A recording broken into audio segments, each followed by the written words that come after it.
This is the Big O Show. This is the Big O Show. I thought something that was kind of interesting in the conversation, not earth-shattering or anything, because he wasn't going to say anything like that. But if we want to get into some comments and delve deep into some of the Fangio comments that kind of hit home for me, one that I really like that he said was when they asked him about blitzing.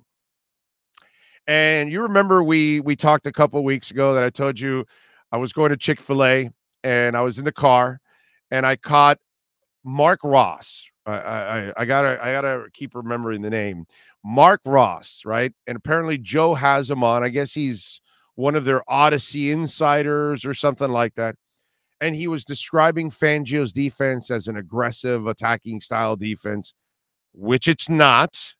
And Ben Albright told you the right way, the guy that actually covered Fangio and has covered the Broncos for years and has documented everything that's gone on with the Broncos. And he told you Fangio doesn't really blitz a lot. You know, it's more of a bend, don't break type of defense. They force you into mistakes, you know, that kind of stuff, right? And yesterday they asked Fangio about blitzing. And his answer was basically, I'm paraphrasing, if you have to blitz all the time, that's not a good thing. And that's because he wants to find a way to put pressure and make it happen on a base defense and use that second half of your defense to force the quarterback and the offense into mistakes. So, and he explained it yesterday in a way that, hey, listen, man, I don't believe that that's a productive defense if you have to be blitzing all the time, because when you're blitzing all the time, then that puts you also at a disadvantage.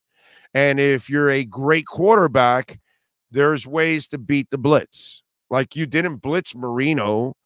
You don't blitz Brady. You don't blitz certain people because they just kill you if you blitz them, because they know exactly what's coming. They know exactly where it's coming from. So they know the spot in the defense that's going to be open. And then their receivers know that it's coming. So they know that it's a hot read. And so they've got to then sit somewhere in the zone and find a spot. And the quarterbacks and the receivers, as long as they're, trained and practiced the right way, they will be on the same page and they will burn you more often than not for blitzing them. The great quarterbacks, obviously the younger, the more mediocre quarterbacks, you can get to them because they don't figure things out nearly as quickly. By the way, did you notice what the XFL is doing? The XFL keeps their helmets on the entire time, so they can actually coach through the play. You know, I've told this story before. Brian Billick, the year that Randall Cunningham had a great year, the headphones cut off at the 15-second mark.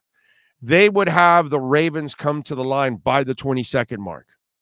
And that way he still had 5 seconds. So when he's about to snap, he can see what the defense is going to do, basically. And that way he could tell Randall, hey, there's a good probability you got to go to the left side and go to the X receiver, go to the wide receiver. Oh, the tight end's going to be open. Hey, work the running back out of the backfield here, because, that kind of stuff. So he already, and it helped Randall have a better year than he had ever had before because of that little trick of getting them to the line before the radio cut off. So Billy could guess, because obviously you can switch in the last second and kind of fool them. And I'm sure they knew that he was doing some of that, but that was kind of the way they helped. But in the XFL, they go through it all the way. So it's kind of interesting how they do that. And that helps quarterbacks too, because you're getting lesser quarterbacks at that level in the XFL. They probably need more training and more knowledge in their head. And so that's good that the coaches help them, with that. I thought that was really cool. But the idea of blitzing all the time is not something that he likes to do. As Ben Albright told you, you know what I mean? And as you were misinformed in other places, about it. And I thought that was a very interesting answer he had to the whole blitzing thing, that it was, no, dude, that's not what you need to do. And that's kind of it's a bend, don't break, force you into kind of mistakes defense. So be prepared. Okay. So I thought that was very interesting from Mr. Fangio. All right, let's